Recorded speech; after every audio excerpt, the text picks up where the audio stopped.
sossega, entrega, espera, vai ficar tudo bem, tudo bem.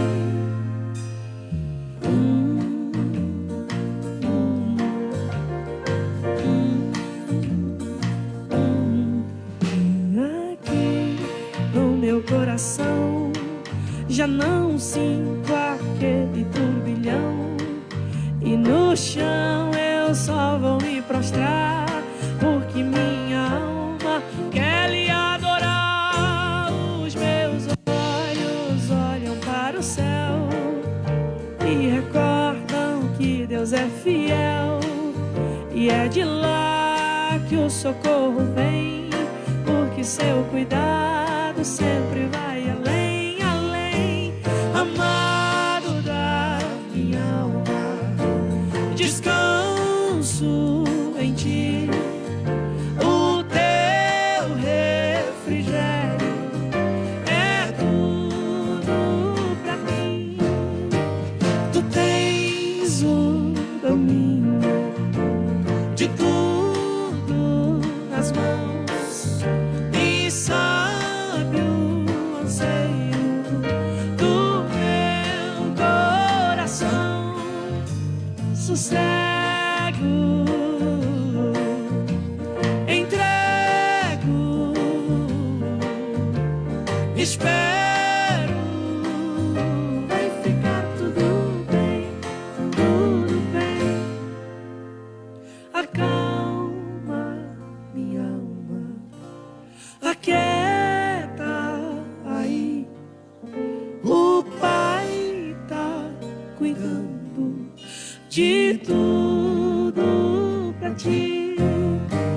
Descansa nos braços de quem te quer bem. O Pai não despreza clamor de ninguém. Sossega, entrega, espera, vai ficar tudo bem, tudo bem.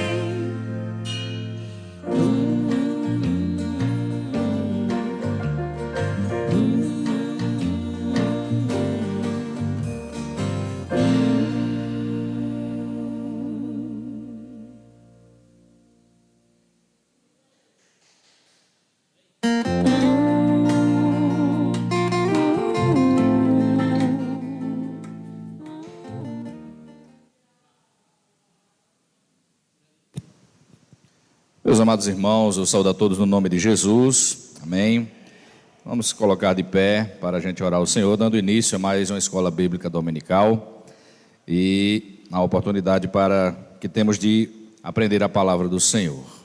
Senhor nosso Deus, nosso Pai, Deus maravilhoso e santo, te damos graças, Senhor, te rendemos louvor e adoração por mais um dia, Senhor, por mais um amanhecer, por mais um acordar, ó Pai, meu Deus bendito, por mais um despertar. Te agradecemos, Pai, pois sabemos que todas as coisas estão debaixo do Teu controle e da Tua autoridade, Pai. No nome de Jesus, te louvamos e te bendizemos, Senhor. Assim como, Pai querido, rogamos a Ti que nesta manhã, Pai, nós sejamos abençoados mais uma vez com a Tua palavra, Senhor amado, com o aprendizado da Tua palavra, Senhor, no nome de Jesus. Abençoa, ó Deus amado, aquele que haverá de trazer o ensino da Tua palavra nesta manhã, Senhor. Receba em Teu trono, ó Pai, o nosso louvor e a nossa adoração a Ti nesta manhã. No nome de Jesus, ó Pai, é porque nós te oramos e nós te agradecemos agora e sempre. Amém.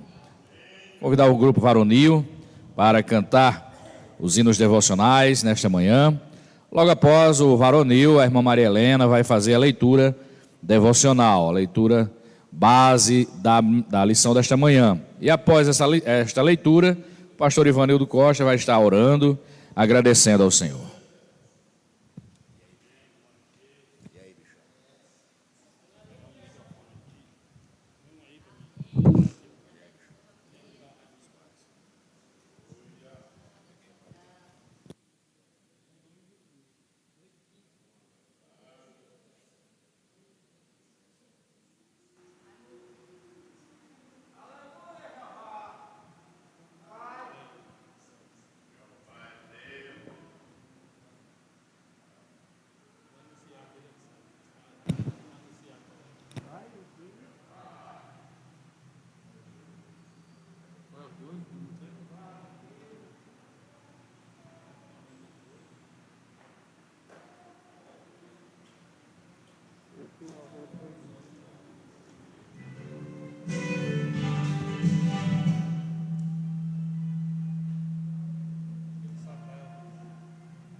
Vamos cantar 2 hinos na harpa cristã, 192, 440.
Graça tal do Calvário, pelo sangue, somos redimidos, sim, pelo sangue carmesim, pelo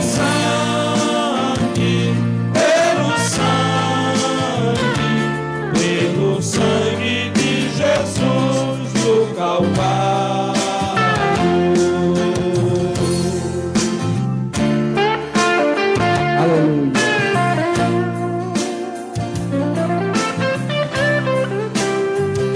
Louvado seja o nome de Jesus. Continuando a nossa gratidão de louvor nesta de manhã, ou nesta manhã,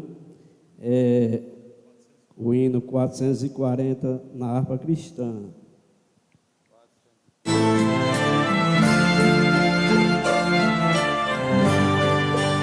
O querer de Jesus não é o nosso querer, por isso nós estamos aqui reunidos mais uma vez, para louvar, para bendizer, para exaltar o nome, o santo nome de Jesus. Quem viver para Cristo firme permanecerás, e a paz após tu sempre seguirás, e ao pé da cruz os teus cuidados deixarás, fazem já o seu querer. Seu dom te dará, e gozo Cristo se te dará. Do coração as manchas limpará, fazendo tu pra sempre seu querer. Queres ir após de Cristo e carregar a cruz, queres conhecer a paz que dá Jesus, queres que te guie com a verdadeira luz.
seu querer. Mais uma vez.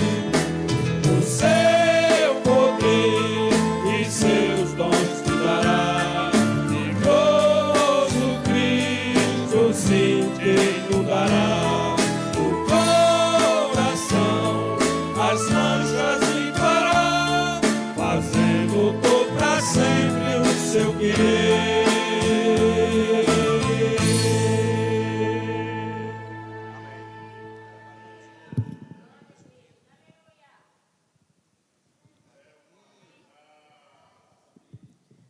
Saúdo a todos no nome de Jesus.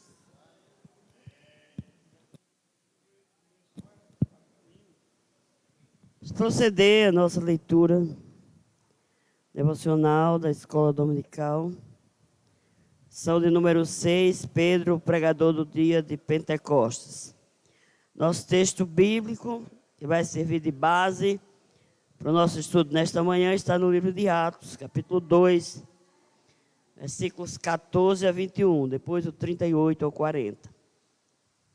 Atos 2 e 14 diz assim a palavra do Senhor. Pedro, porém, pondo-se em pé com os onze, levantou a voz e disse-lhes: varões judeus e todos os que habitais em Jerusalém, seja-vos isso notório e escutai as minhas palavras. Estes homens não estão embriagados, como vós pensais, sendo esta a terceira hora do dia. Mas isto é o que foi dito pelo profeta Joel. E nos últimos dias acontecerá, diz Deus, que do meu espírito derramarei sobre toda a carne. E os vossos filhos e as vossas filhas profetizarão, os vossos jovens terão visões, e os vossos velhos sonharão sonhos. Também do meu espírito derramarei sobre os meus servos e minhas servas naqueles dias e profetizarão. Farei aparecer prodígios em cima do céu e sinais embaixo na terra, sangue, fogo e vapor de fumaça. O sol se converterá em trevas e a lua em sangue, antes de chegar o grande e glorioso dia do Senhor. E acontecerá que todo aquele que invocar o nome do Senhor será salvo. Arrependei-vos, e cada um de vós seja batizado em nome do Senhor Jesus Cristo, para perdão dos pecados, e recebereis o dom do Espírito Santo. Porque a promessa vos diz respeito a vós, a vossos filhos e a todos os que estão longe, a tantos quantos Deus nosso Senhor chamar. E com muitas outras palavras, isso testificava e os exortava, dizendo: salvai-vos dessa geração perversa. Amém. Vamos orar, irmãos. Nosso Deus, nosso Pai, queremos, Senhor, te agradecer por esse momento, na tua presença, Senhor, na tua casa.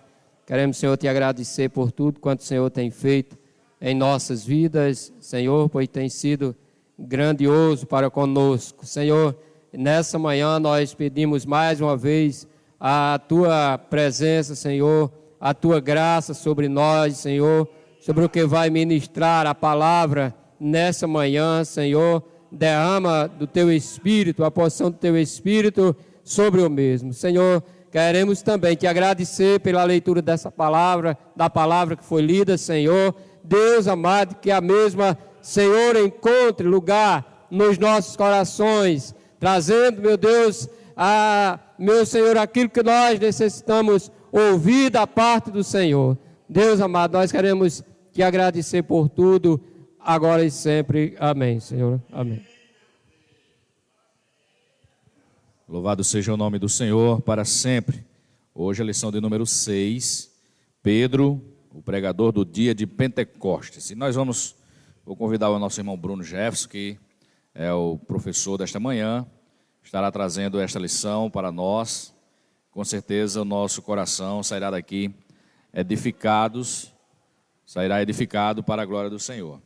Após a ministração da palavra, o varonil voltará para cantar mais um hino e aí nós estaremos recolhendo as ofertas nesta manhã. Vamos aprender da palavra. Tenho o prazer de cumprimentar a todos nesta manhã no nome santo do Senhor Jesus, amém?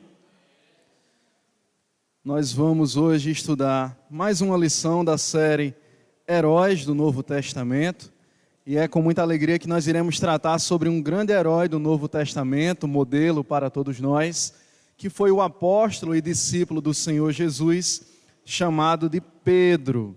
Então a nossa lição é a lição de número 6.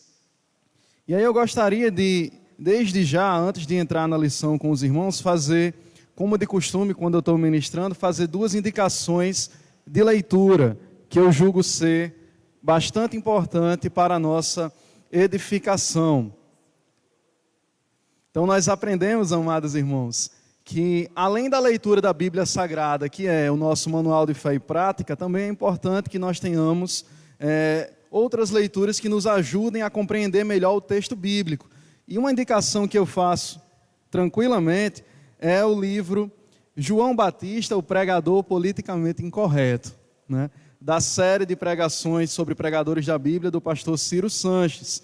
Ele está escrevendo uma série de livros sobre pregadores da Bíblia e João Batista foi o pregador politicamente incorreto, né?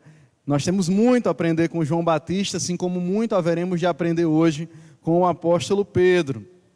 Uma outra indicação de leitura, essa daqui me foi feita pelo pastor Barbosa e eu comprei e gostei, é De Pastor para Pastor, do Hernandes Dias Lopes. São princípios para ser um pastor segundo o coração de Deus. E aí a gente vê como o pastor sofre quando a gente sai refletindo um pouco numa leitura simples, curtinha como essa, né? Vida de pastor não é fácil, né? Os que estão aqui presentes, não só pastores, mas todo e qualquer homem e mulher envolvido na obra, sabe das dificuldades ministeriais. Então, João Batista, o pregador politicamente incorreto, e De Pastor para Pastor.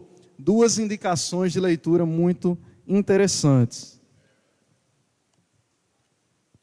Meus amados irmãos, hoje nós iremos falar sobre Pedro, o pregador do dia de Pentecostes. Olha, nós temos muito a aprender com o apóstolo Pedro. Talvez a maior lição que nós tenhamos a aprender com ele é entender que Deus, tal qual fez com Pedro, também faz nos dias de hoje, de transformar homens e mulheres inconstantes, às vezes destemperados, às vezes brutos, por que não dizer assim, em homens e mulheres que são verdadeiros instrumentos nas suas poderosas mãos. Nós servimos a um Deus que ainda transforma temperamentos, nós servimos a um Deus que, apesar da nossa personalidade forte e muitas vezes destemperada, Ele ainda, pela autoridade do Seu Espírito Santo, doma o nosso temperamento. E por mais brutos que sejamos nós muitas vezes, diante de Deus, nós somos transformados em ovelhas mansas e obedientes ao nosso pastor, que é Jesus de Nazaré. Então Pedro, ele nos ensina muito sobre isso, com a sua vida, com o seu ministério, até mesmo com a sua morte. Por isso que o primeiro objetivo da nossa lição desta manhã é reconsiderar a descrição que comumente é divulgada de Pedro, né? Quando a gente fala de Pedro, normalmente a gente já vem logo à mente aquela ideia daquele homem impulsivo, destemperado, bruto, né? Que era o primeiro a tomar partido sobre uma determinada causa, que não se segurava, que não se controlava muitas vezes. E é por isso que muitas vezes a visão que nós temos de Pedro é uma visão equivocada, porque a gente acaba enfatizando esse lado impulsivo dele e deixamos de lado todas as outras facetas de Pedro. Pedro que foi um homem de oração, Pedro que foi um homem através do qual Deus realizou milagres, Pedro que foi um homem através do qual Deus deixou registros do seu ministério em Atos dos Apóstolos, sobretudo nos 8 primeiros capítulos. Pedro que também Deus deixou registros em 2 epístolas que foram assinadas por ele, 1ª e 2ª Pedro.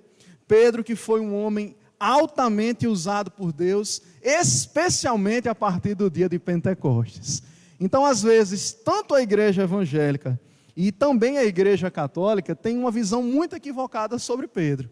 Os evangélicos, às vezes, quase que o ridicularizam no sentido de que tem esse lado impulsivo de Pedro, muitas vezes mais enfatizado do que o homem de Deus que ele foi, e os católicos como nós bem sabemos e vamos já discorrer um pouco mais, porque tem em Pedro a figura do primeiro Papa.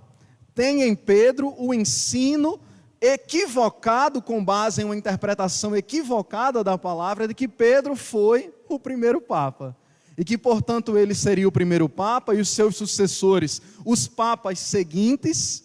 E nós vamos aprender também na lição de hoje que não foi isso que Jesus quis falar, não foi isso que Jesus falou quando se referiu acerca da vida de Pedro.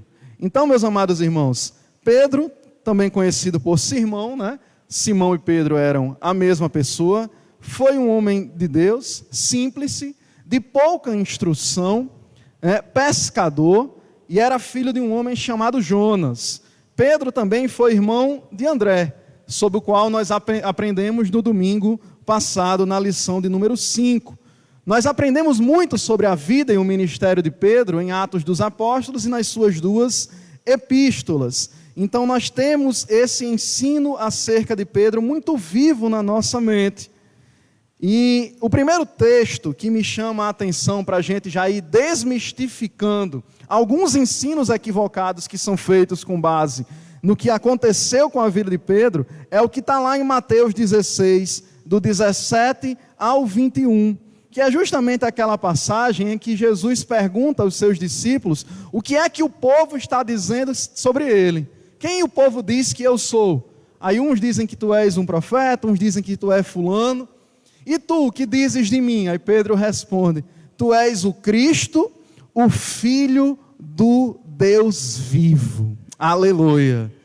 E aí Jesus responde para Pedro, muito bem, Pedro, muito bem, Simão Barjonas, porque não foi nem a carne nem o sangue que tu revelaste, mas o meu Pai que está nos céus. Aleluia. Louvado seja o nome do Senhor. Pois eu também te digo que sobre esta rocha edificarei a minha igreja. Pois eu também te digo que tu és Pedro, e sobre esta rocha edificarei a minha igreja. É basicamente o que está lá em Mateus do 17 ao 21. Por essa passagem em Mateus capítulo 16, a partir do versículo 17, a igreja católica romana, ela defende que Jesus estava dizendo perante os demais discípulos que Pedro seria um referencial e que na sequência de sucessão, os demais sucessores de Pedro também seriam esse referencial para a igreja do Senhor. É com base nesse ensino que eles criaram a doutrina do Papa, né? Que significa pai dos pobres. Então eles entenderam nessa passagem quando Jesus disse, por isso também te digo que tu és Pedro, e sobre esta rocha edificarei a minha igreja. Eles entendem que Jesus estava dizendo o seguinte, Pedro, você é alguém especial. Aqui está sendo criada a doutrina do papado para os católicos romanos. Só que há um erro muito clássico de interpretação nessa passagem, que é um jogo de palavras com o grego que Jesus utilizou, né? Pedro vem do grego Petros, e aí há uma diferença entre o masculino e o feminino desta palavra. O masculino, que foi o que Jesus usou para referir-se a Pedro, significa normalmente uma pedra pequena, algo removível, algo que está hoje e não é amanhã. Já quando ele se refere sobre esta rocha edificarei a minha igreja, o grego aqui é Petra, que significa rochedo, montanha. O que é que Jesus então estava dizendo para Pedro? Jesus usou um jogo de palavras para explicar, Pedro, você é uma pedra pequena, removível, passageira. A sua confissão aponta para uma pedra maior, firme, eterna, pedra de esquina que não pode ser removível, que sou eu mesmo. Ou seja, Jesus estava dizendo, irei alicerçar a minha igreja sobre eu mesmo que sou a pedra de esquina.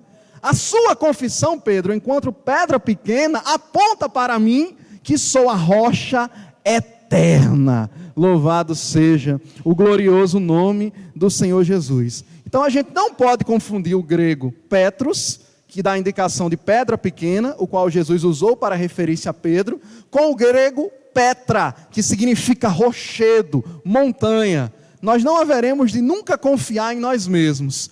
O crente que é crente genuíno, não confia na sua própria confissão tão somente. O crente que é crente genuíno entende que é um pequeno grão de areia no mar inteiro, numa praia inteira, onde quem alicerça tudo isso é Jesus, autor e consumador da nossa fé.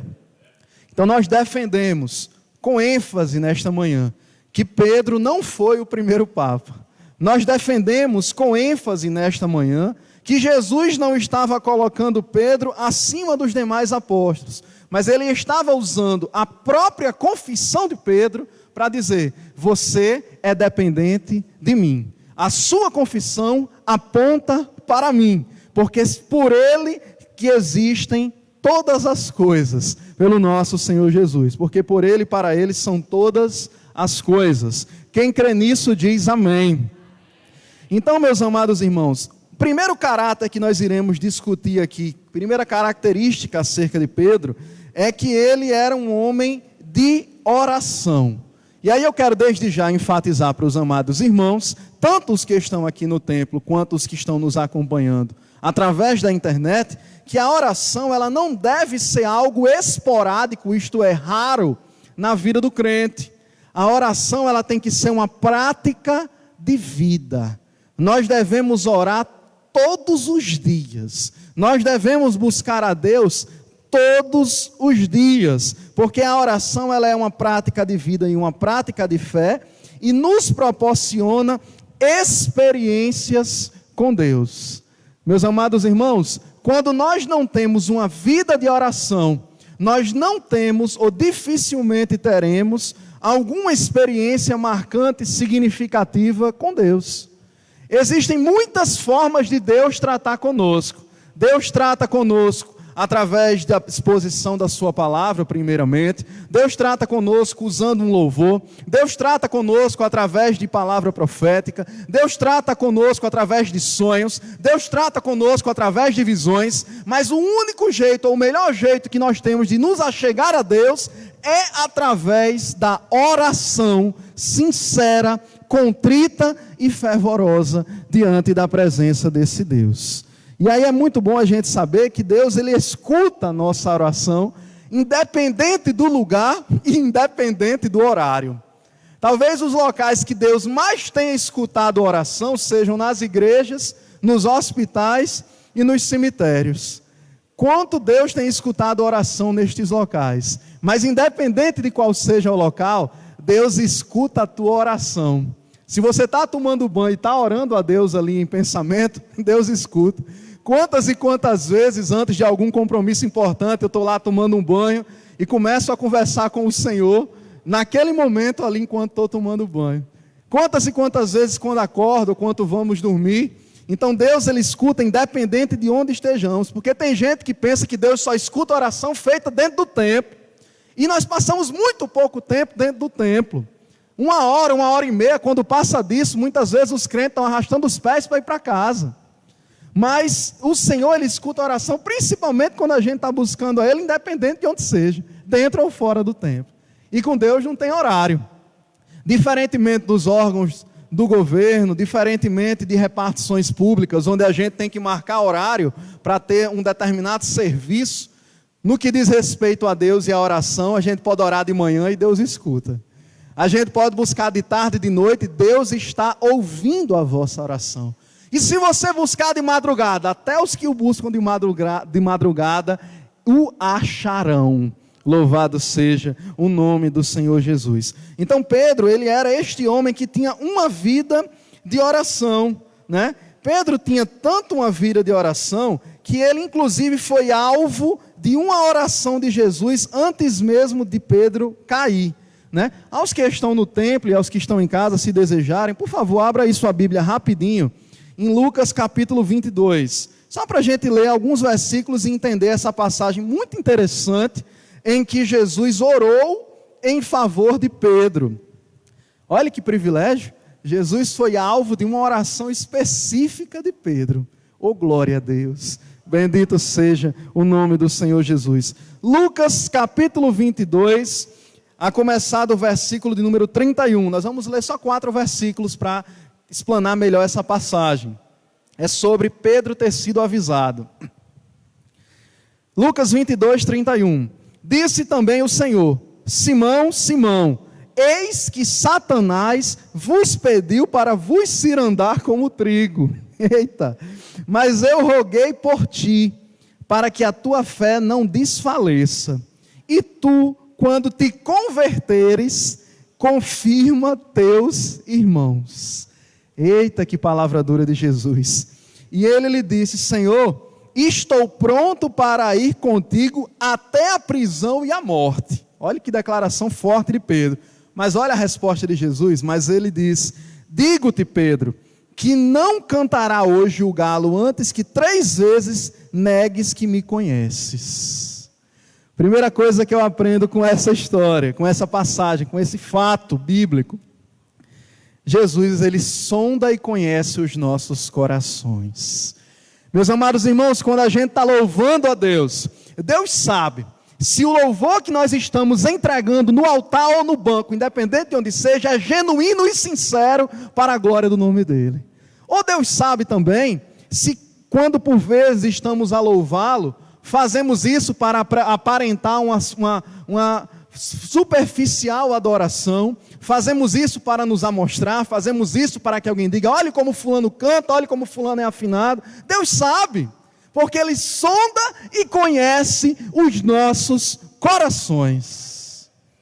Quando Pedro disse a Jesus: estou pronto para ir contigo até a prisão e a morte, Jesus, sendo Deus como Ele é, já sabia que Pedro estava precisando era de conversão, que Pedro estava precisando ter uma experiência pessoal com Ele. Mas como assim, irmão Bruno? Quer dizer que é possível você frequentar uma igreja, trazendo claro para os dias atuais, né? É possível você ouvir falar de Jesus, é possível até você servir em algum ministério na casa do mestre, e ainda assim estar distante de Jesus? É possível. O que a gente mais vai se surpreender, o que a gente não, porque a gente não vai estar aqui. Mas os que ficarem, quando no dia do arrebatamento, mais vão se surpreender, é quando olhar para um lado e olhar para o outro e ver aquele irmão ou irmã que aparentava ser crente, e esse que ficou também não era porque ficou, vai se admirar um com o outro dizendo: e você ficou? Aí o outro vai olhar e vai dizer: e tu ficou também? Mas você não cantava, mas você não dançava na presença do Senhor, mas você não pregava, você não era obreiro. O que é que nós estamos fazendo aqui? Aí vai ser um choque duro, quando um olhar para o outro, entre os que ficarem, e ver que muitos homens e mulheres foram arrebatados dessa terra, e você ou alguém ficou. Então Jesus conhece os nossos corações. Pedro andou com Jesus, Pedro foi testemunho ocular de muitos milagres feitos por Jesus, Pedro testificou do ministério de Jesus, mas naquele momento, Jesus disse para Pedro: Satanás pediu que nós permitíssemos, que eu permitisse, que ele cirandasse com você, né? Fazendo um exemplo bem claro para a gente entender, quem é... Estou ficando velho, viu, Kelly? A gente lembra de ciranda, cirandinha, vamos todos cirandar, dá a ideia de uma brincadeira de criança, né? O que Jesus estava dizendo é que Satanás queria perseguir, destruir, maltratar, não somente Pedro, mas todos os discípulos. Aí você sabe o que foi que Jesus fez? Orou ao Pai, intercedendo por eles e, mais especificamente, por Pedro. Aleluia. O que é que eu aprendo com isso? Primeiro, Pedro andava com Jesus, mas ainda não o conhecia verdadeiramente. Você pode ser filho de pastor, você pode ser casado com um obreiro, você pode ser daquele que está na igreja de manhã, tarde e noite. Se você não tiver tido um encontro pessoal com Jesus, você ainda precisa se converter. Era o caso de Pedro. Outra coisa que eu aprendo é que Satanás, ele só age até o limite da permissão de Deus. Louvado seja o nome do Senhor Jesus. Você acha que se Deus não permitisse, se Deus não bloqueasse, todos nós aqui, irmãos, já estaríamos mortos, mortinhos da Silva, enterrados ou no Parque da Saudade ou no cemitério São João Batista. Por quê? Porque o desejo de Satanás é destruir os crentes, destruir a igreja. Mas se você hoje chegou aqui, está respirando com os seus próprios pulmões, agradeça a Deus. Foi Deus quem disse: hoje meu servo, minha serva, vai ter a oportunidade de novo estar na minha casa, me adorando com seus próprios pulmões. E olha que tem um monte de gente que está faltando fôlego por causa do coronavírus. E hoje você tem fôlego para adorar a Deus. Agradeça por isso. Então eu aprendo que Jesus, ele direcionou uma oração específica para Pedro. Porque a vontade de Satanás era destruir ele e os discípulos. Mas Jesus, ele fez questão de rogar por Pedro, para que a fé dele não desfalecesse. Ou seja, a gente aprende, quando a gente estuda o grego dessa passagem de Lucas 22, que Satanás pediu para destruir todos os discípulos. Mas quando Jesus orou, ele direcionou no singular a palavra grega, referindo-se especificamente ao irmão de André, ou seja, a Pedro. Jesus disse: você vai ter sua fé fortalecida, você tem que ficar firme, porque Jesus já via naquele pescador indouto, naquele de pouca instrução, naquele de temperamento forte, que ele ainda seria grandemente usado na obra de Deus. Meus amados irmãos, muitas vezes nós cometemos um erro ao olhar para algum irmão, né? E talvez por o irmão ter pouca instrução, talvez por o irmão não ter feito um curso superior, talvez por o irmão ter alguma dificuldade de se expressar. Às vezes, alguém olha para esse irmão como se ele não pudesse ser grandemente usado por Deus. E Deus, ele escancara o nosso preconceito ao mostrar nesse exemplo de Pedro que ele ainda usa pescadores analfabetos, que ele ainda usa aqueles de pouca instrução, e muitas vezes usa muito mais do que aqueles que são doutores e mestres. Louvado seja o nome do Senhor Jesus. Então Pedro, ele foi este homem de oração, né? E Pedro, ele experimentou o poder da oração também no fato em que ele orou em favor de outras pessoas, né? Que o diga, no tópico 1.2.1, a gente vai falar sobre a ressurreição de Dorcas, né? Para quem não lembra, Dorcas e Tábita são a mesma pessoa, né? Eu particularmente acho mais bonito o nome Tábita, né? Mas Tábita e Dorcas, lá de Atos 9:36, são a mesma pessoa, né? A Bíblia vai dizer que Dorcas, ou Tábita, ela tinha uma excelente reputação na igreja, na comunidade de cristãos. Era uma pessoa que era temente a Deus, era uma pessoa que tinha boas obras, era uma pessoa que dava esmolas. Todo mundo olhava para a irmã Dorcas, todo mundo olhava para a irmã Tábita, como queiram, e tinham ela em muito apreço, ou seja, gostavam muito dela na igreja. Porém, um certo dia, Dorcas adoeceu e morreu. Quando ela estava perto de ser sepultada, levaram ela e colocaram ela num quarto bem alto, né? E aí ouviram os discípulos que Pedro havia curado um homem por nome Enéas, a gente vai já falar um pouquinho sobre ele, e enviaram 2 homens na cidade de Lida para buscar Pedro. Por quê? Porque eles ouviram: olha, Pedro está aqui por perto. Há pouco tempo nós ouvimos falar que ele curou um homem chamado Enéas. Quem sabe Pedro não vindo aqui, ele orando, Deus não deu ouvidos à oração dele e a irmã Dorcas volte à vida. Pois, irmão, foi dito e feito. Na hora que Pedro chegou, Pedro orou, né?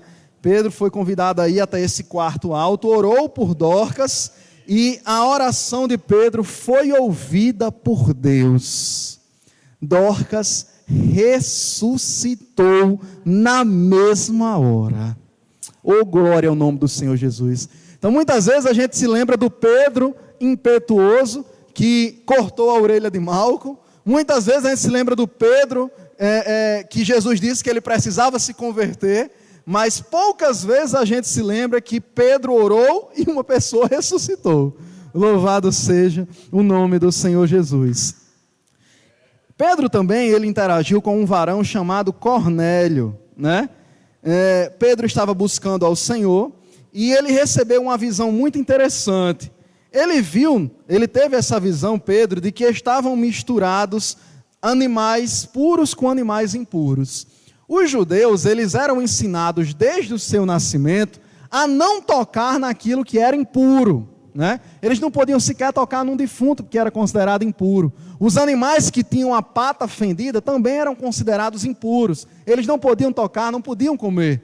Então, se eles tocassem ou interagissem com algo considerado impuro, eles também eram tidos como impuros perante todos os demais judeus. E aí, na visão de Pedro, ele viu animais impuros do lado de animais puros. O que essa visão significou para Pedro? Deus estava mostrando a Pedro, através dessa visão, de que os judeus não deveriam mais considerar impuros os gentios. Oh, glória! Deus estava tratando com o preconceito de Pedro. Deus estava tratando com a visão preconcebida de Pedro, que a salvação seria somente para os judeus. Deus estava dizendo: eu vim para os meus, mas os meus me rejeitaram, e agora a salvação vai ser para todo aquele que nele crê. Louvado seja o nome de Jesus. Então, nessa visão que Pedro teve, ele foi convidado a rever os seus conceitos e entender que o mesmo Deus é poderoso para salvar tanto o grego, como o cita, como o judeu, como o brasileiro, como o argentino, qualquer homem, qualquer mulher, branco, preto, rico ou pobre, porque grande é o nosso Deus em perdoar pecados. Deus estava tratando com o interior de Pedro. E essa talvez seja a maior especialidade do nosso Deus: tratar com o nosso interior, fazer uma cirurgia por dentro, cuidando daquilo que mais nos impede de adorá-lo em espírito e em verdade. Então, no tópico 2 da nossa lição de hoje, nós vamos aprender que Pedro, ele além de ter sido um homem de oração, como vimos há pouco tempo, ele também foi um pregador grandemente utilizado por Deus. E aí, quando a gente estuda um pouco sobre a biografia de Pedro, e a gente vê Pedro antes do Pentecostes e Pedro depois do Pentecostes, parece que a gente está falando de duas pessoas completamente diferentes. E realmente foi. Duas pessoas bem diferentes. Uma coisa foi Pedro antes de ser batizado no Espírito Santo, outra coisa foi Pedro quando foi revestido com poder e com autoridade que veio do alto no dia de Pentecostes. Duas pessoas completamente diferentes no que diz respeito ao serviço ministerial, no que diz respeito à vida cristã. Que fique claro, meus amados irmãos, que a experiência do batismo com o Espírito Santo, em que nós cremos, nós que somos pentecostais, ela é uma experiência necessária a todo crente. É um revestimento de poder que nos capacita a buscarmos com mais ousadia o serviço do bom rei. Mas nós precisamos entender que isso é algo pessoal. Cada um precisa buscar do alto este revestimento com o poder, essa autoridade que vem de Deus, para melhor servi-lo, sobretudo nessa geração. Se a gente entende que era difícil ser crente nos tempos de Jesus, com toda a perseguição do Império Romano, hoje não é diferente. É muito difícil ser crente numa geração ligada à ideologia de gênero, feminismo, homossexualidade, idolatria, mentira, corrupção, como essa que a gente vive hoje. Se você for um crente genuíno, você vai ser politicamente incorreto. Como o nome do livro que eu citei aqui, que trata sobre João Batista. Ou você é eclético, né?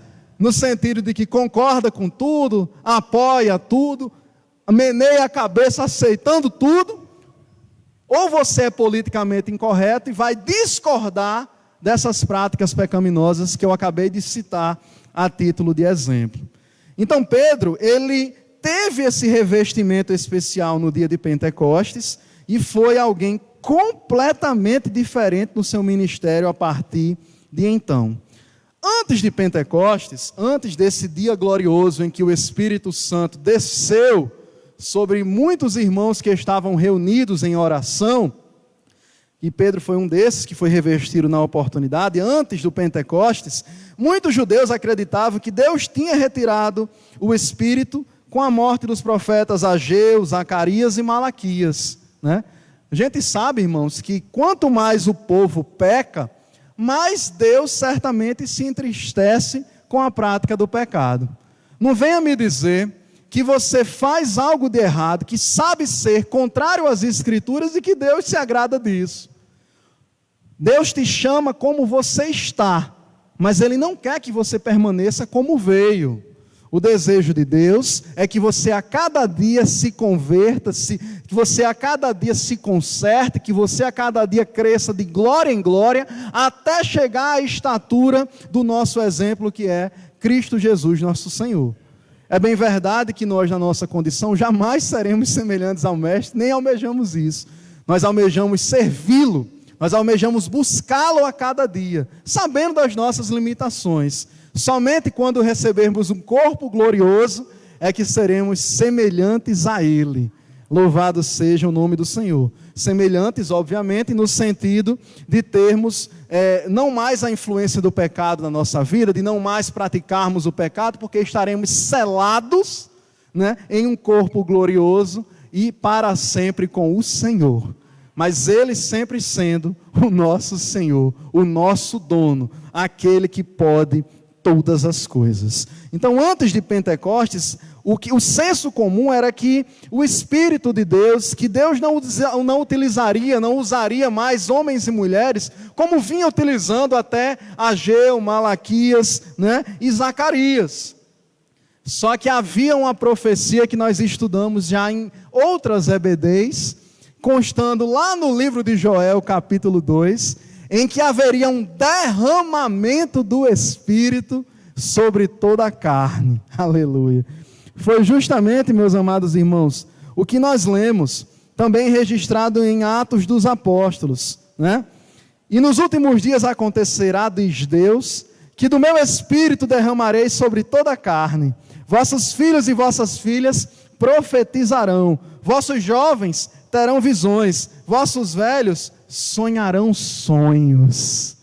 Essa profecia de Joel, repetida em Atos 2, era um claro cumprimento do que Deus falou acerca do revestimento com poder, ou o dia que ficou conhecido como o dia de Pentecostes. Então foi justamente Pedro, antes de Pentecostes, teve uma experiência com Deus, mas o Pedro, depois de Pentecostes, foi outra pessoa totalmente diferente. E aí nós entendemos, irmãos, que até mesmo a pregação que Pedro fez no dia de Pentecostes serve de modelo para todos os pregadores hoje em dia, né? A pregação que Pedro fez foi tão poderosa, mas tão cheia do Espírito Santo, que só naquela oportunidade quase 3.000 pessoas se converteram a Cristo. Hoje, quando a gente vê uma pessoa se convertendo, a gente se alegra muito, e é para se alegrar mesmo. Mas, infelizmente, eu tenho sentido cada vez mais duros os corações. A gente vive num mundo tão cheio de tentações, que jaz tanto no maligno, que, infelizmente, as conversões têm sido pingadas, né? Tem acontecido, mas têm sido pingadas. Se comparado, por exemplo, aos tempos dos trabalhos que foram iniciados, onde dezenas de pessoas se convertiam de uma só vez, né? E aí a pregação de Pedro, ela traz 5 referências interessantes para todo e qualquer pregador. Essa pregação que ele fez no dia de Pentecostes. Primeiro, ela foi escriturística. Ela baseou-se em Joel 2. Toda pregação cristã, toda pregação que edifica, ela é baseada na Bíblia, né? Às vezes eu me assusto quando eu ouço alguém pregando mais experiências pessoais do que a Bíblia. Eu não estou dizendo que você não possa compartilhar um testemunho, que você não possa dizer o que Deus fez na sua vida, que certamente o que Deus fez na sua vida pode fazer também na vida de outra pessoa. Eu não estou dizendo isso. Mas eu estou dizendo que o mais adequado na exposição da palavra é simplesmente pregar a palavra. Às vezes a pessoa conta tanto a sua experiência pessoal, lê o texto, não entra nem no texto, usa um pretexto e acaba fazendo besteira. Então a gente precisa entender que a pregação de Pedro nos ensina isso no dia de Pentecostes. Ela foi escriturística, a base dela foi a Bíblia. Segunda coisa que a gente aprende com essa pregação de Pedro no dia de Pentecostes é que ela foi profética e escatológica, ou seja, ela ensinou e tratou de coisas que ainda haveriam de acontecer. Assim deve ser a pregação também hoje em dia. Todas as vezes que a gente fala, Jesus está voltando, aleluia, e Ele está. Isso é uma pregação escatológica, profética, no sentido de que apontamos para um fato que ainda não aconteceu, mas que está prestes a acontecer. Uma outra característica da pregação de Pedro é que ela foi ungida.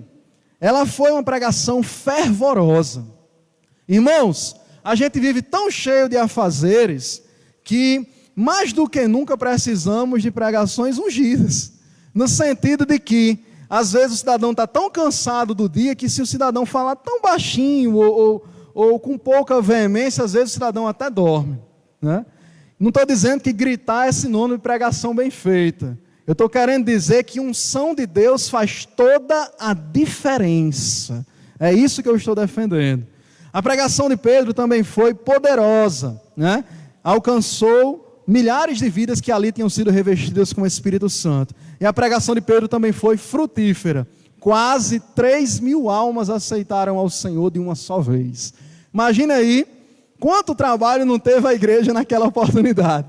Depois que Pedro pregou e quase 3.000 pessoas se converteram, a liderança da igreja tinha pelo menos 3.000 pessoas para discipular, 3.000 pessoas para batizar, umas 3.000 pessoas para ensinar.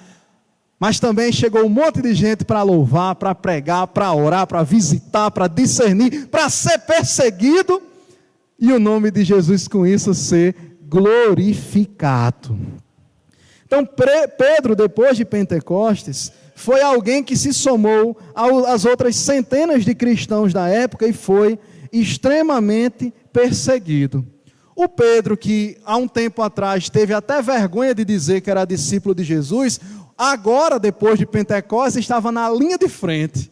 Ele era quem estava na linha de frente, dando a cara para bater, arguindo com toda e qualquer pessoa, judeu ou gentil, de que Jesus Cristo era o Messias que todos estavam esperando. E quando a gente defende a verdade, irmão, não dá outra não. O que acontece é perseguição. Nós vivemos em um país laico, que para a nossa Constituição Federal significa dizer que não tem religião confessional. Ou seja, no Brasil você pode seguir qualquer crença ou qualquer religião e não deve ser perseguido por conta disso. É o princípio da liberdade religiosa. Mas nós entendemos, irmãos, que quando nós pregamos a verdade, que é Jesus Cristo crucificado e que ressuscitou ao terceiro dia, nós podemos até não sermos perseguidos aqui na nossa região, no sentido de sermos presos, açoitados e mortos. Mas nós vamos ser perseguidos dentro da nossa casa, pelos que não entendem essa verdade. Nós vamos ser perseguidos no seio da nossa família. Por isso que na palavra está escrito que às vezes os primeiros inimigos do homem são os da sua própria casa. Nós seremos perseguidos no trabalho, quando um chefe, um patrão, a pessoa que paga o nosso salário não é cristã, não vai entender o porquê que a gente depende de Deus e leva uma Bíblia para buscar a Deus. Então a gente vai ser perseguido mais cedo ou mais tarde. O que Pedro está nos ensinando com a sua vida e com o seu ministério, principalmente depois de Pentecostes, é que a perseguição é algo normal para o crente. Mas você sabe qual é o problema hoje em dia? Ninguém quer sofrer por amor de Jesus. Ninguém quer ser perseguido por causa do Evangelho de Cristo. As pessoas querem chegar na igreja, pegarem bancos confortáveis, ar-condicionados ligados, microfones novos, mas não trazem seus dízimos e suas ofertas. As pessoas querem conforto, as pessoas querem tecnologia, as pessoas querem todos os tipos de serviço a serem disponibilizados no reino de Deus, na igreja do Senhor, mas eles não dizem, eis-me aqui, envia a mim, ou eis-me aqui e me usa, não, é eis-me aqui, usa o pastor, eis-me aqui, usa o obreiro. Eu não quero sofrer, eu não quero ser perseguido. Então não diga que você é cristão. Porque quem é cristão sabe que se perseguiram o teu Senhor, também haverão de perseguir a mim e a você. E todas as vezes que você for perseguido, no seio da sua família, no seu trabalho, na sua escola, na sua faculdade, alegrai-vos, regozijai-vos. É sinal que você está sendo um crente genuíno. E as pessoas estão se incomodando porque você tem dado um testemunho que Jesus Cristo é Senhor da sua vida. problema é que hoje em dia o povo não quer sofrer não, irmão. Se o pastor não cumprimentar depois do culto, se bem que a gente não pode nem estar cumprimentando em tempos atuais, mas em cenários de normalidade, se o pastor não cumprimentar, o cidadão sai com raiva e não vem mais para a igreja. Se não olhar, sai com raiva. Se não der oportunidade ao microfone, nunca mais diz que vai cantar. Pois se você não cantar, Deus levanta outro que nunca cantou e vai louvar a Ele melhor do que você. Se você disser, eu não prego porque a igreja está precisando da minha pregação, Deus vai levantar uma criança, se for o caso, e essa criança vai dizer 3 palavras: arrependei-vos hoje. E muitos vão se converter, porque Deus usa quem Ele quer, quando Ele quer, na hora que Ele quer. Então vivemos em tempos onde as pessoas não querem ser perseguidas, mas Pedro estava ciente, principalmente depois de Pentecostes, que ele ia ser um dos primeiros a ser perseguidos, como de fato foi. Pedro realizou pelo menos 2 viagens missionárias. Na primeira, ele saiu confirmando o trabalho evangelístico que o evangelista Filipe havia feito em Samaria, né? O evangelista Filipe ganhou almas para o Senhor. Através do trabalho do evangelista Filipe, o evangelho chegou a continentes como a África, por exemplo. Então, Pedro, ele sabendo da importância do trabalho missionário e evangelístico do evangelista Filipe, ele voltou pela mesma rota que Filipe fez e saiu confirmando as igrejas. Porque Pedro, com o coração de pastor que ele tinha, ele sabia que se as ovelhas ficassem muito tempo desgarradas, ou não tivessem uma vigilância constante e rígida, elas podiam se desgarrar. Feliz é o crente que entende esse mistério, que entende essa verdade, que nós precisamos estar unidos ao nosso pastor, que nós precisamos estar unidos à liderança da igreja, que nós precisamos estar unidos entre nós mesmos. Quão bom e quão agradável é que os irmãos vivam em união. Porque quando a gente se degladiar entre nós mesmos, um reino como esse, um ministério como esse, não tem como subsistir. É por isso que a Bíblia diz que, por vezes, os filhos das trevas são mais prudentes que os filhos da luz. Dos filhos da luz. Então nós precisamos ser mais unidos.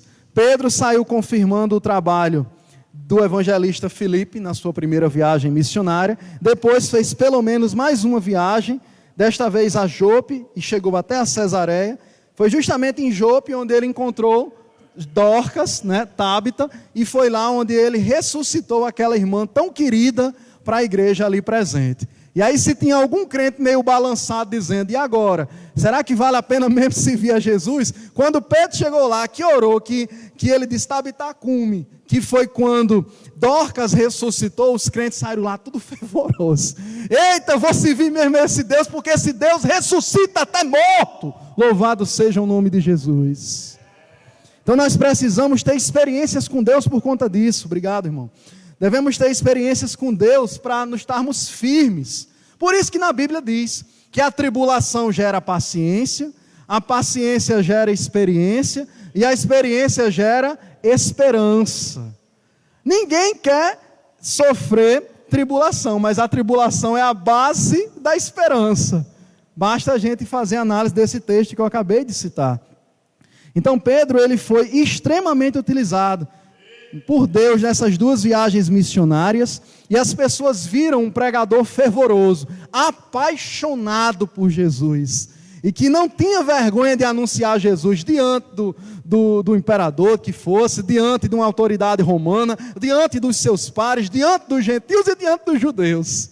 Assim deve ser o crente. Hoje em dia os crentes estão querendo escolher para quem vão pregar. Não, eu vou pregar naquele canto ali, porque ali é mais tranquilo. Ali vão me receber, vão botar uma cadeira para eu sentar, por educação vão ouvir a palavra. Mas o canto bom para pregar é justamente quando a gente não é bem recebido, porque é ali onde precisa mais, né? Que o diga o apóstolo Paulo, que foi companheiro de Pedro e contemporâneo de Pedro, quando fundou, por exemplo, a igreja de Corinto. Corinto, uma cidade extremamente depravada, sinônimo de imoralidade, de prostituição. Tinha um templo no meio da cidade de Corinto com prostitutas que prestavam serviços sexuais aos viajantes que passavam pela região. Talvez se a gente não tivesse o pensamento de Pedro ou o pensamento que Paulo teve na oportunidade, a gente dissesse assim, eu não vou ali naquela cidade não. Cidade cheia de prostitutas, cheia de idolatria, cheia de politeísmo, o povo adorando diversos deuses, negócio desmantelado que só, ali não é bom para mim não, eu vou ser perseguido. Olha o que foi que Paulo fez. Ali é um canto bom para botar uma igreja de Jesus de Nazaré, que vai mudar a realidade daquela cidade. E Pedro foi do mesmo jeito. Foi para Jope, foi para Cesareia, lugares onde o Império Romano dominava. Onde se você dissesse que servia a Deus e não a César, você estava fadado a terminar sendo comida de leão, preso, injuriado. As pessoas hoje não querem sofrer por amor ao Evangelho. Mas Pedro nos lembra que se você é crente, você vai ser perseguido. Mas todas as vezes que fores, regozijai-vos, alegrai-vos, porque grande é o vosso galardão nos céus. Não espere galardão aqui na terra, não. Espere galardão de quem tem galardão para dar. No tribunal de Cristo, Jesus, o justo juiz, vai dar o pago por cada uma das obras que nós fizermos genuinamente para a glória do nome dele. Louvado seja o nome de Jesus. Então Pedro, ele foi, além de um homem de oração, ele também foi, como diz o tópico 3º da nossa lição de hoje, o apóstolo dos milagres. Meus amados irmãos, o ministério de Pedro, ele teve ênfase em 3 principais vertentes: ensino, pregação e operação de sinais e maravilhas. Assim deve ser também a igreja hoje em dia. Por que o tripé da igreja normalmente é esse? Ensino, pregação e operação de sinais. Porque o ensino é voltado para os crentes. É o culto de doutrina, é a escola bíblica dominical, né? É o contato com o seu pastor, com o seu líder, que lhe ensina o caminho em que você deve andar, porque lâmpada para os nossos pés é a palavra do Senhor e luz para os nossos caminhos. Por isso tem que ter ensino na igreja, e tem ensino na nossa igreja, graças a Deus. Além do ensino, tem a pregação. A pregação não é para crente, a pregação é para quem não conhece a Jesus ainda. Então a igreja que é de Jesus verdadeiramente, ela tem que ser uma igreja que sai das portas do seu templo e vai até onde os pecadores estão. É muito fácil você ser igreja, montar um monte de curso para crente, fundar a sua igreja em mini curso, em teologia, em workshop, o escambau, e as almas se perecendo pelo mundo. É muito cômodo ser crente dentro da igreja. É muito cômodo ser crente numa igreja como a nossa, onde os bancos são confortáveis, onde as centrais de ar estão ligadas. Ser crente de verdade é principalmente das portas do templo para fora. Porque a igreja que não é missionária não é igreja do Senhor Jesus. Pode ser igreja de qualquer coisa, mas não é igreja de Jesus. Porque se você olha para uma alma perecendo, enquanto igreja, e não se incomoda com essa alma que está perecendo, onde está o amor de Deus em vós? Não há.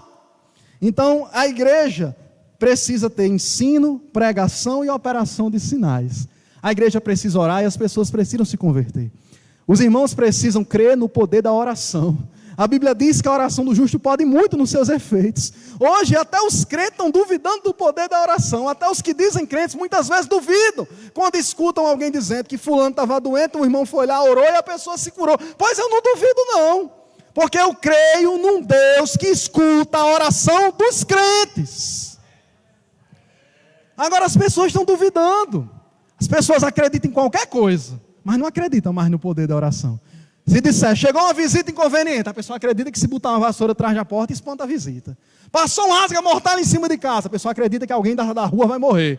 Mas se disser que Jesus salva, cura, batiza, limpa, transforma, regenera, salva, as pessoas têm dificuldade de acreditar. Nós precisamos ter isso em mente, irmãos. Mais do que nunca é hora de nós sabermos que somos uma igreja que ensina a palavra, que prega o evangelho e que Deus ainda vai usar grandemente nos últimos dias para operar sinais e maravilhas no meio dessa geração. Louvado seja o nome de Jesus. Prova disso foi que no ministério de Pedro, um homem que foi usado por Deus para, através do seu ministério, realizar milagres, um coxo de nascença foi curado, né? Vocês vão lembrar daquele episódio de Atos capítulo 3, em que Pedro e João estavam subindo ao templo na hora da oração. Quando chegaram lá, tinha um homem que jazia à porta do templo, coxo de nascença. Significa dizer que desde que ele nasceu, ele tinha dificuldade, não podia andar, né? Provavelmente alguém levava ele até ali, ele ia se escorando em alguém, talvez tivesse força só numa perna, mas não tinha nas duas. E colocavam ele na porta do templo, porque na porta do templo muita gente ia. Muita gente ia para o templo orar. E aquele homem ficava ali para quem passava pedindo uma esmolinha, pelo amor de Deus. Me dê uma esmola, me dê uma esmola. E ele pediu também a Pedro e a João uma esmola naquela oportunidade, né? E aí a palavra vai dizer que Pedro disse: olhe para mim.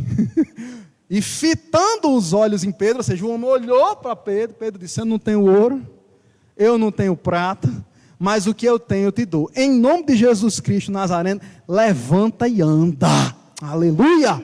Oh, glória ao nome de Jesus.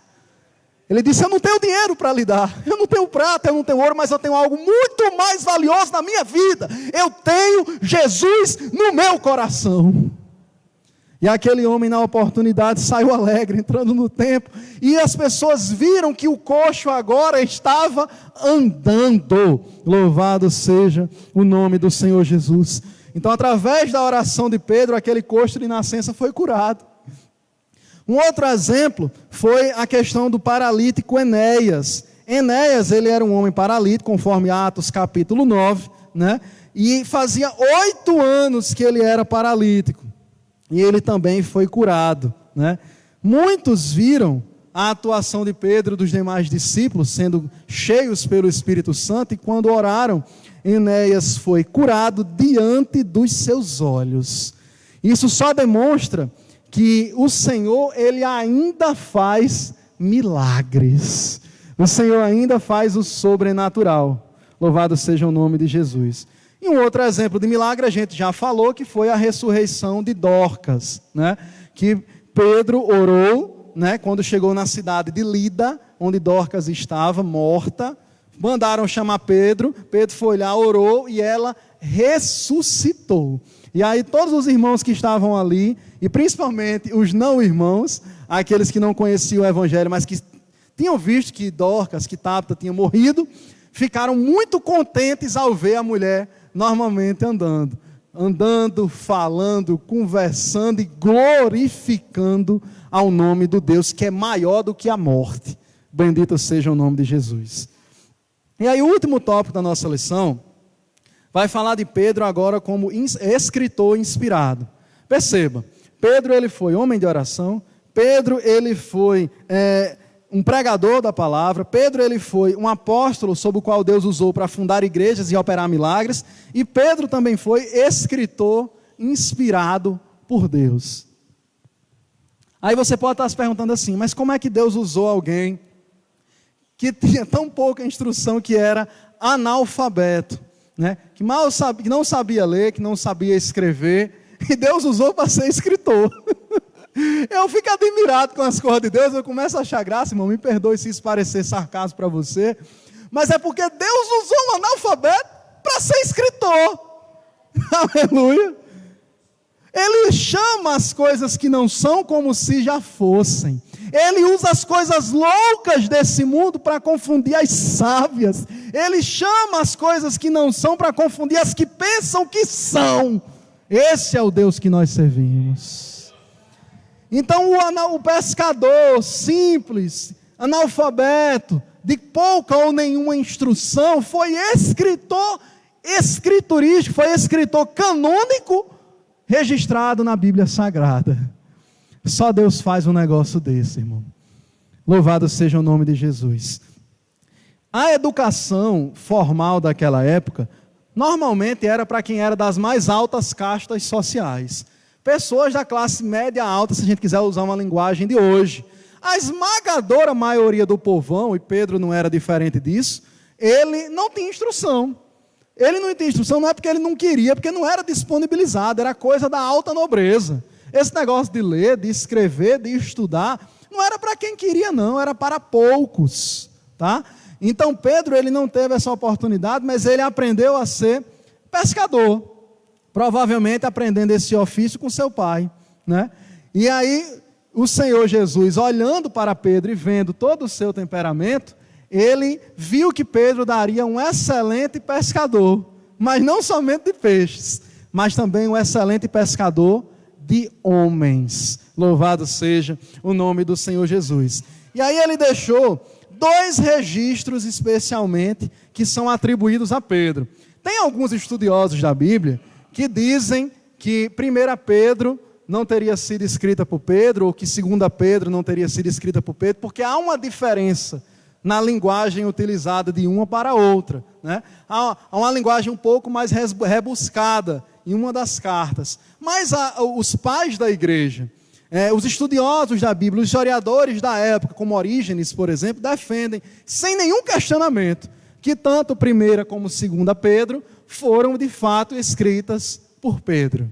Deus inspirou, pela autoridade e sabedoria que há no Espírito Santo, aquele pescador indouto, para que ele deixasse registrado ensinos valiosíssimos para a igreja do Senhor. Em 1 Pedro, o tema principal, eu já adiantei, é justamente perseguição. Pedro escreve para os seus ouvintes na primeira carta, ensinando que os discípulos do Senhor Jesus serão, sim, perseguidos. E isso foi muito claro, inclusive na própria vida e morte de Pedro.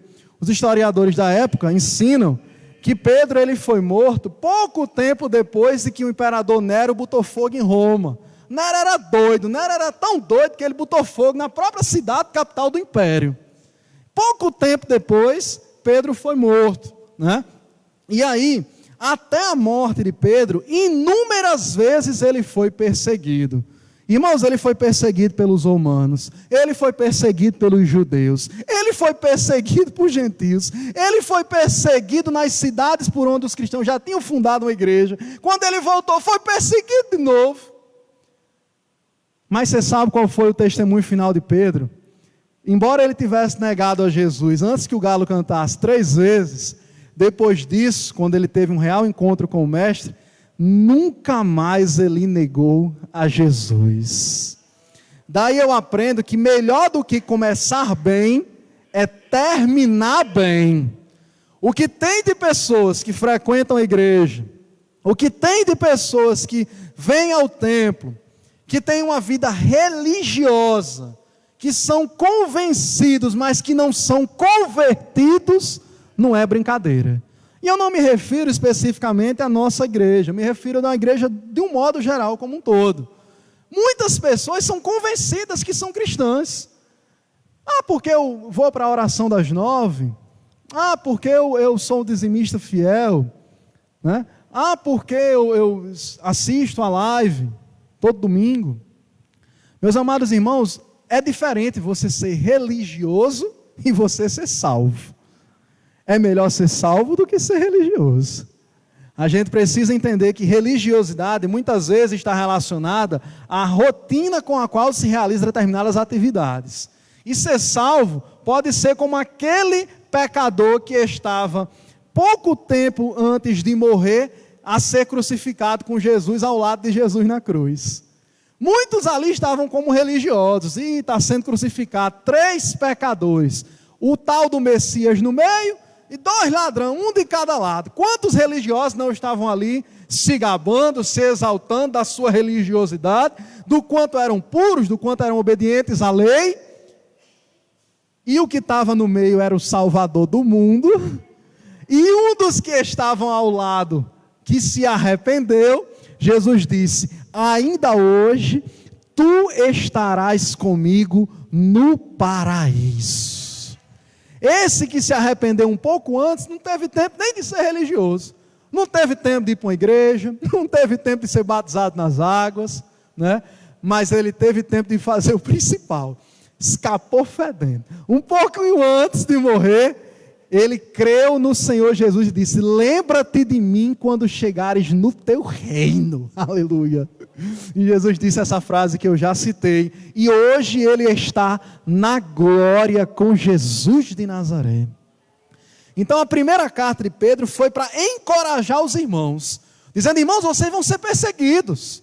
Eu sou perseguido, Jesus, teu mestre, meu mestre, foi perseguido. Por que você acha que você é mais bonitinho, mais queridinho, mais especial e não vai ser perseguido também?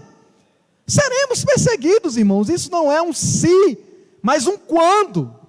Não é se você for perseguido, é quando você for perseguido. Então nós precisamos estar prontos para esse momento, que está cada vez mais próximo. Talvez alguém tenha dito para você que as coisas vão melhorar daqui para frente para quem é crente. E eu digo para você que é o contrário. Até a volta do Senhor Jesus, me permita usar uma expressão popular, a boca vai ficar cada vez mais quente para quem é crente. Por quê? Porque a perseguição vai aumentar. Por quê? Porque é mais fácil você ser politicamente correto. Por quê? Porque é mais fácil você negar e ser como a maioria. Mas Jesus não te chamou para fazer parte da maioria. Como a mamãe diz, você não é todo mundo. Jesus te chamou para você ser diferente. Jesus te chamou para ser sal, para ser luz. Então salgue e alumie por onde você passar. Se você está colocado numa faculdade para fazer um curso, não é só para você ganhar aquele diploma no final do curso, não. Deus está te dando uma oportunidade de você dar um testemunho de crente perante os seus colegas e perante os docentes que forem lhe ensinar. Se Deus te colocou no emprego, aonde quer que seja esse emprego, do mais simples ao mais visível para a sociedade, Deus está te dando uma oportunidade de perante os seus colegas, perante o seu patrão, você dar um exemplo de crente. Porque se você não salgar, o sal que não salga não serve para nada, a não ser para ser pisado pelos homens. Se você não alumiar, não iluminar, para que serve a luz que você diz ter em você? Ninguém pega uma candeia, ninguém pega uma lamparina, ninguém pega uma lâmpada e coloca debaixo da cama, não. Por quê? Porque se colocar debaixo da cama, vai iluminar só debaixo da cama, não serve para nada. Agora, se você tirar ela debaixo da cama e trazer para o meio do quarto, uma lâmpada só ilumina o quarto todinho. Então você pode ser só você lá no seu trabalho de crente, mas se você for luz, a luz vai encher o seu trabalho todinho. Louvado seja o nome do Senhor. Então Pedro disse isso. Quando você lembrar da primeira carta de Pedro, você vai lembrar de perseguição. Então você vai lembrar que Pedro escreveu para que os crentes da sua época, principalmente os crentes da Ásia Menor, a quem Pedro direcionou essa carta, né? Eles ficassem firmes. E só se fica firme de um jeito, estando alicerçado na rocha que é Jesus de Nazaré. Você não fica firme confiando em si mesmo, você não fica firme confiando nas suas posses, você não fica firme confiando no irmão A, B ou C, você quer alguém para você se espelhar, para você olhar, para você se apoiar? Jesus de Nazaré. Aí você tem um apoio certo. Eu vou me apoiar na irmã fulana de tal, que é muito crente. Você pode até imitar a fé dela, se inspirar, se animar, admirar, mas não se apoie nela não. Porque se ela cair, você cai junto. Você quer alguém para se apoiar? Eu vou me apoiar no pregador fulano de tal, que ele é tão pregador, o homem é crente e não sei o quê. De repente o pregador cai. Pode acontecer com qualquer um de nós. A Bíblia diz que quem está em pé, cuide, para que não caia. E aí quando o pregador cai, você estava apoiado no pregador, caiu também. Você quer alguém para se apoiar? Uma rocha que não se mexe, uma rocha eterna, uma pedra de esquina? Jesus é esta rocha. Louvado seja o nome dele. Então a primeira carta de Pedro, falando sobre perseguição e para que os irmãos fiquem firmes. A segunda carta de Pedro é uma advertência sobre os falsos mestres e os escarnecedores de Deus e da sua palavra. Esse conteúdo é bem diferente da primeira carta. Pedro escreveu num outro momento, também confirmando aos seus ouvintes da primeira carta, aos seus leitores, acerca da importância de valorizar o ensino apostólico. Irmãos, hoje em dia o que mais está em falta são pessoas que valorizam a origem, a gênese da igreja. Você sabe como é que um crente fica firme? É quando ele se apoia em Jesus nos ensinos apostólicos, na Bíblia, nos seus originais. Hoje o que tem de gente baseando a sua fé em revelação, em profetada, não é brincadeira. Porque o profeta fulano de tal disse que era isso. Porque eu recebi uma revelação. A maior revelação que você tem para receber já foi dada, está aqui, ó. Bíblia Sagrada. Aqui é uma revelação poderosa. Eu vou para a igreja fulano de tal porque lá a revelação é forte. Está aqui uma revelação forte. Bíblia Sagrada. Aqui é a revelação. Aleluia. Louvado seja o nome de Jesus.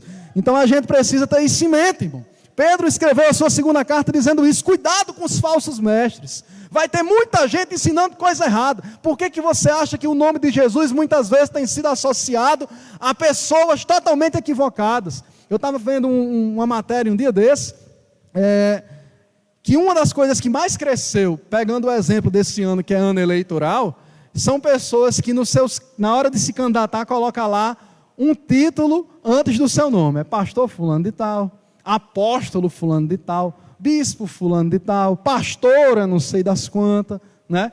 Porque o cidadão acha bom colocar o título religioso para conseguir alguma coisa. E muitos desses, não estou dizendo que todos, a gente não pode generalizar, mas muitos só têm o nome de obreiro, de pastor, de servo de Deus, mas não é.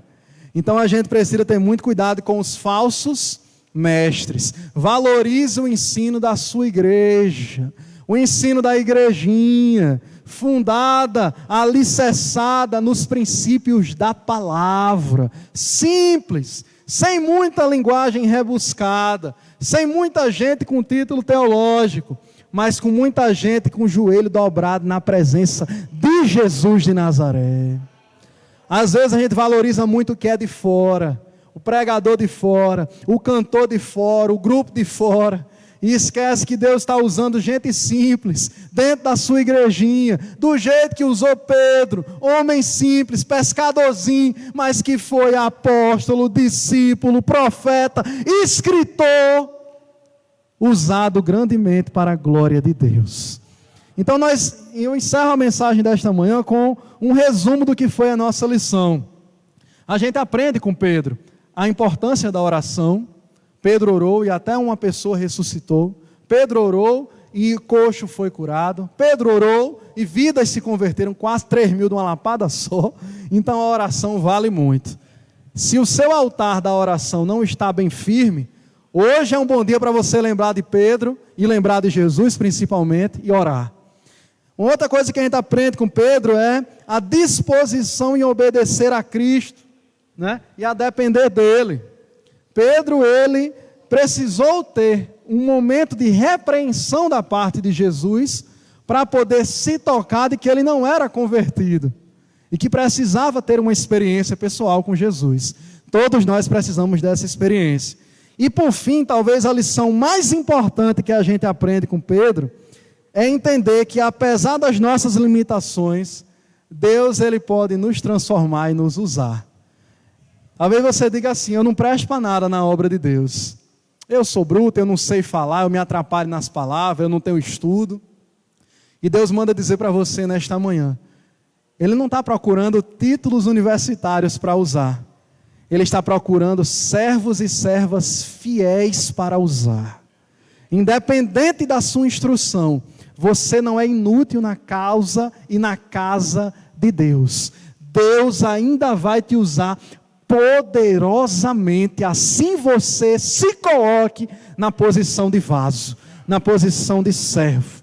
Pedro era bruto, era impetuoso. Que o diga, quando vieram prender Jesus, Pedro, ainda numa leva de sua brutalidade, de sua impetuosidade, lançou a espada e cortou logo a orelha do soldado. Salvo engano, o nome dele era Malco.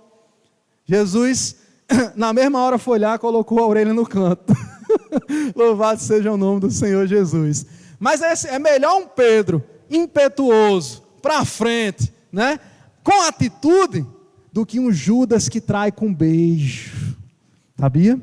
É muito melhor alguém que tem uma dificuldade de temperamento, mas que se deixa domar pelo Espírito Santo, do que aquele ou aquela que é manso, mas é um traidor mentiroso, que dá um beijo no seu rosto e uma facada nas suas costas.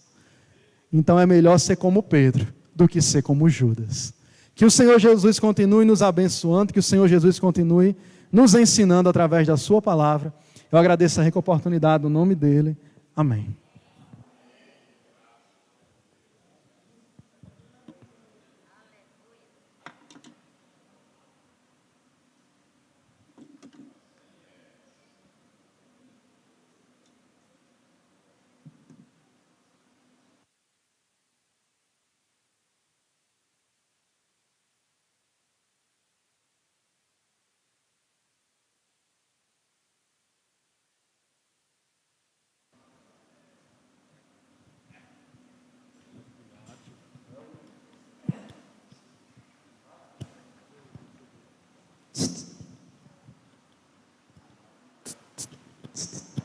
Saudamos a todos mais uma vez, em nome de Jesus,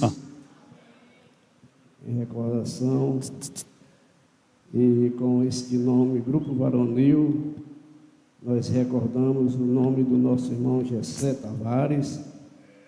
Foi um grande soldado na causa do Senhor e sempre quando tinha condições físicas, nos acompanhava em nosso trabalho, nas tardes dos domingos, culto relâmpagos, e em lembrança, ele sempre gostava de cantar o hino de número 9, na harpa cristã, que tem como título Marchas Soldado de Jesus. Mas lembro também que quando sempre ele cantava esse hino, cheio de a voz baixa e alta, sempre quem acompanhava era o bispo. E ele nunca conseguia acompanhar. Mas mesmo assim ele cantava. Mas para a honra e para a glória do nosso Deus, nós vamos cantar o hino de número 225 na harpa cristã. Aleluia. Ser valente.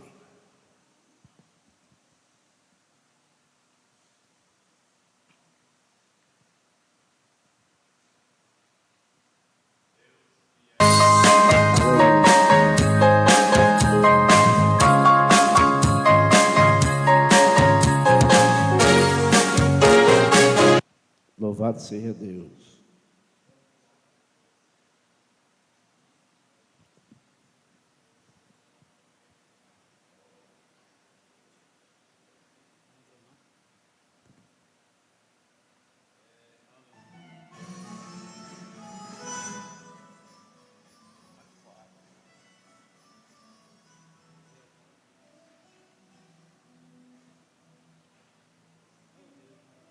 É a faixa 4.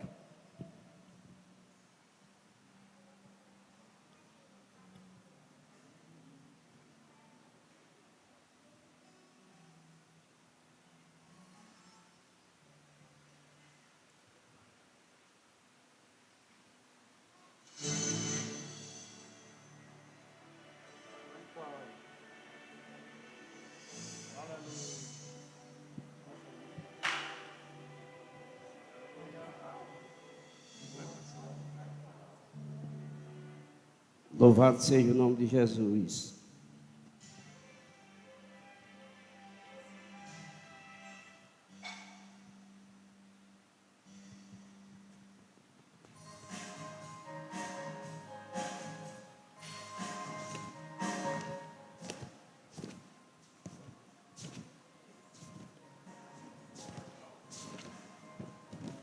Já que não pega, bota o primeiro aí, para ver se pega. Aqui não pega, bota o primeiro. O hino de número 90. 225 não pegou. De número 90.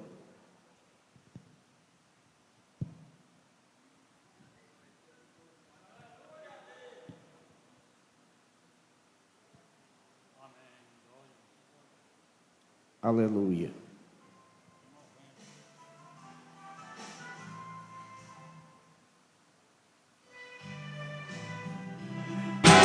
De número 90 na harpa cristã.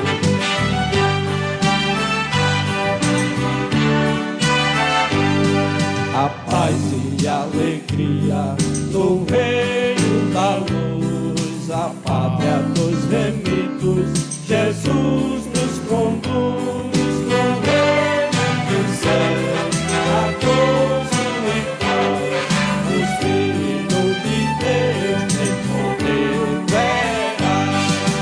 Paz e alegria no reino dos céus, os salvos lá entoam louvores a Deus, da glória a Jesus, meu Deus do amor, nós o seu sangue eterno amor.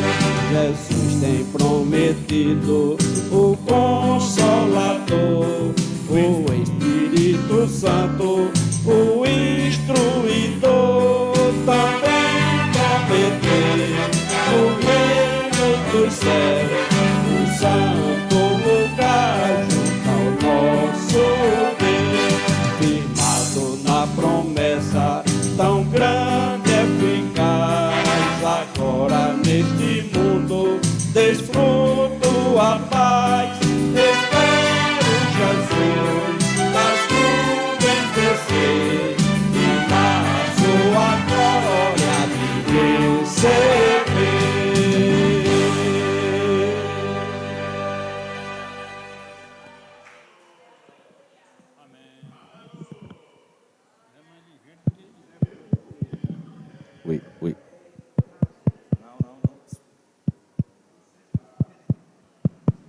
Ui.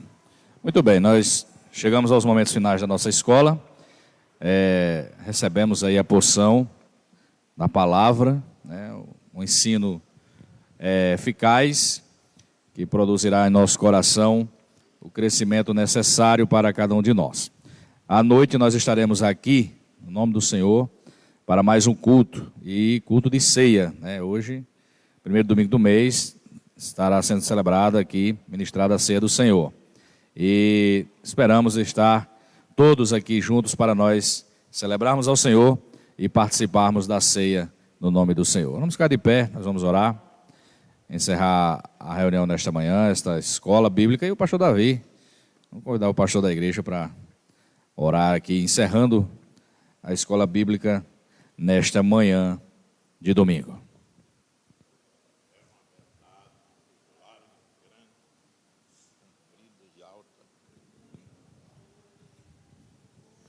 Vamos orar, irmãos. Nosso Deus, nosso Pai, te agradecemos pelos momentos que temos passado aqui diante da tua presença. Queremos te agradecer pelo rico ensinamento nesta manhã de domingo, que o teu Espírito ministre em cada coração, segundo a tua misericórdia e a tua bondade eterna. Abençoe cada irmão, cada irmã, toca em cada coração, aviva a tua igreja para a tua glória e para o teu louvor. Nós te pedimos a tua proteção durante o dia de hoje e à noite aqui estejamos mais uma vez para te adorar e te bendizer e celebrar o teu nome eterno. Nós te pedimos, te agradecemos e te bendizemos no nome de Jesus. Amém, meu Deus. Amém, meu Deus. Amém.